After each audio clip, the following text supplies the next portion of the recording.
Nagkamot. Sabi na nagkamot. Nagsikap! Nagsikap! Nagsisikap. Yung satellite offices po namin ay nagsisikap na mahanap yung mga geographically isolated and disadvantaged areas at hindi lang nakatuon sa National Capital Region. Kaya salamat po sa suporta ninyo sa Office of the Vice President.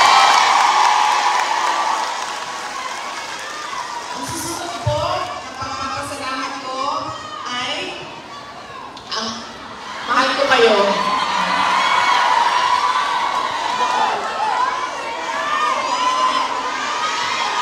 Kaya po hindi ako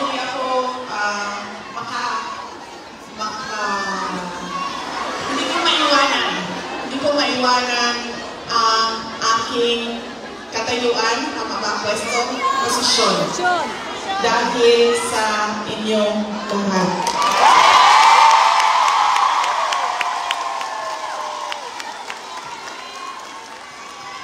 Ang sunod na pagpapasalamat ay mula po sa aming pamilya, ang pamilya Duterte. Napakalaki po ng utang na loob namin sa inyong lahat.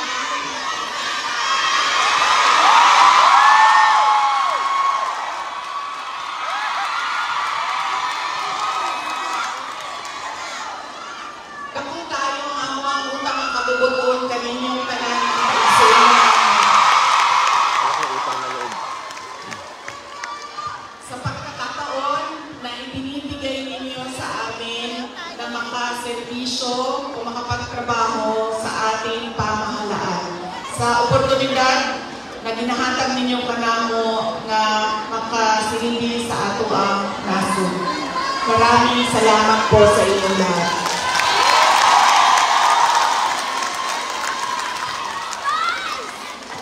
Okay, so yan na po ang aking mga pagpapasalamat. Meron pa ba akong hindi na pa? Maraming salamat, ma'am. Ang sunod. Ay, lumipat na po ako.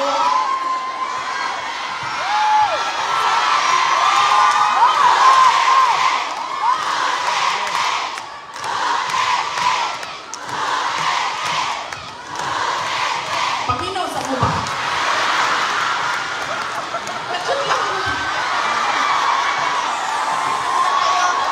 Alas 12 na.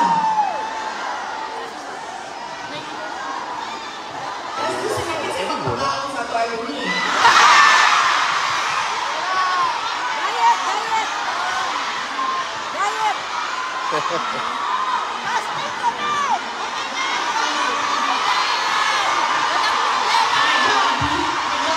Sabi ni ma'am.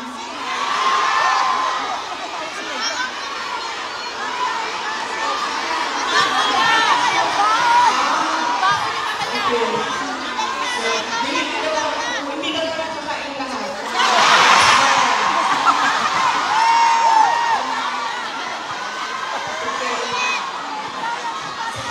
Okay lang. Kailangan ko rin naman magpa-reduce. So, okay lang. Ramadan kasi ma'am, Ramadan.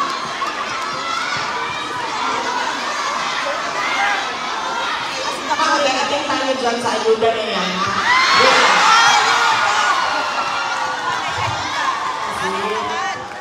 Tuloy-tuloy mo na ha. Ang susunod ko po ay ang pagpapasalamat po ito kay PRRD, former President Rodrigo Duterte, ay mag-share ako sa inyo ng aking pagpapasalamat sa kanya.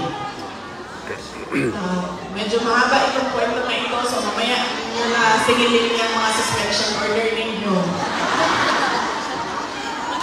Alam nyo, isa lang. Sa lahat-lahat siguro na pagmamahal or generosity ni former President Rodrigo Duterte, isa lang ang stand out. Nag-iisa lang ang lagi kong pinagpapasalamat sa Diyos na ginawa ni Tatay Digong, ni former President Duterte sa akin. Naubos ang battery. Naubos ang battery. Pinatayan na kami. What phone?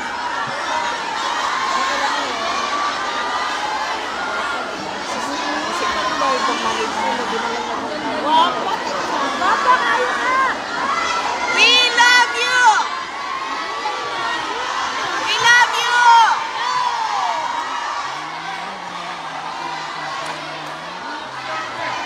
Duterte! Duterte! Duterte! Duterte!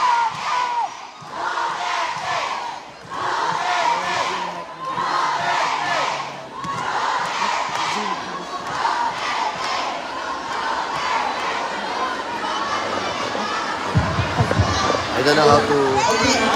Ayan, okay na. Sir, pakihanap nga yung inutusan ni Marcos na patayin mo.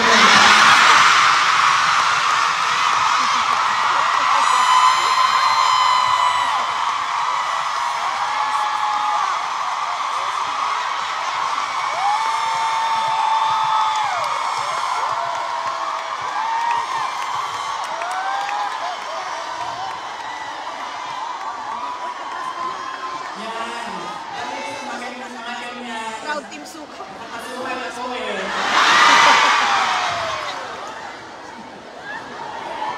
Mali natin, di ba? Correct! Baka may inutusan dyan.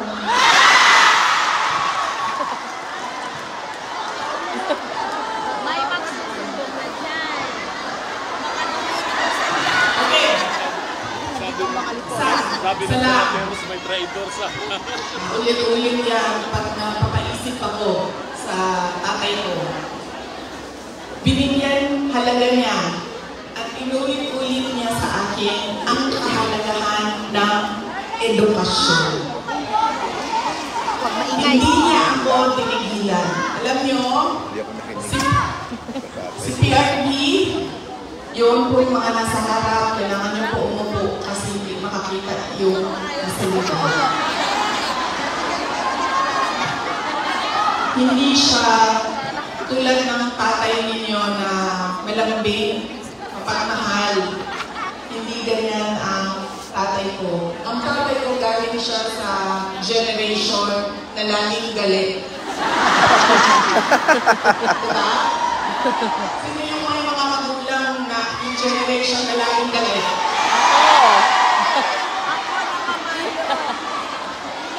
Yan. Galing dyan. Kasi military. Generation. Galing dyan ang tatay ko sa generation na yan. So, lagi siya galit. So, sa akin, maalala ko, sinabi niya talaga sa akin, paulit-ulit habang ako ay lumalaki. Ikaw, sabi niya, hindi ka tao sa paningin ko. Napaisip ako noon, diba? Sabi ko, pusa o aso? Hindi ka tao sa paningin ko kung hindi ka abogado o doktor. Totoo yan. So, paulit-ulit na yan na sinasabi sa akin. So, syempre, pag ikaw bata ka, di ba? Pasok yan, paulit-ulit dyan sa iyo. So, ako din, habang ako ay nag-aaral, nung ako ay malaki, nag-aaral ka, elementary, high school, napasok na sa isip ko. At 4 years old ha, hindi ko alam, baka sa channel pa lang sinasabihan na ako ng tatay. Ikaw, hindi ka tao. Kasi 4 years old pa lang, sa yearbook ko, ng kindergarten, nakalagay doon, I want to be a pediatrician. Imagine yun, hindi doktor ha. Alam ko kung ano ang specialty ko. Sabi ko, I want to be a pediatrician. Nandiyan pa yan hanggang ngayon, ang yearbook na yan. Kaya, nung ako ay,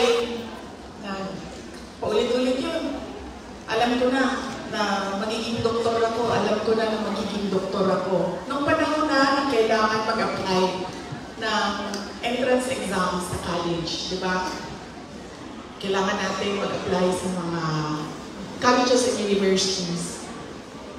Hindi nila alam, ng mga magulang ko, nag-apply ako sa University of the Philippines. Nung nag-apply ako sa University of the Philippines, syempre nilagay ko din naman yung science courses. Pero nilagyan ko din siya ng political science. Nung nakita ko ang result at nalaman ng mga magulang ko yung result, nakalagay doon, na-match ako na-waitlist ako sa political science. So sobrang excited ko. Hindi nila alam na gusto ko mag-college sa Manila. Kaya sikreto ako na nag-apply. Sobrang excited ko. Sabi ko sa mga magulang ko, pumasa ako ng UP. Pero political science kasi yung kurso. So sabi ko, gusto ko sana pumasok ng UP Diliman yun eh. UP Diliman. Tapos political science yung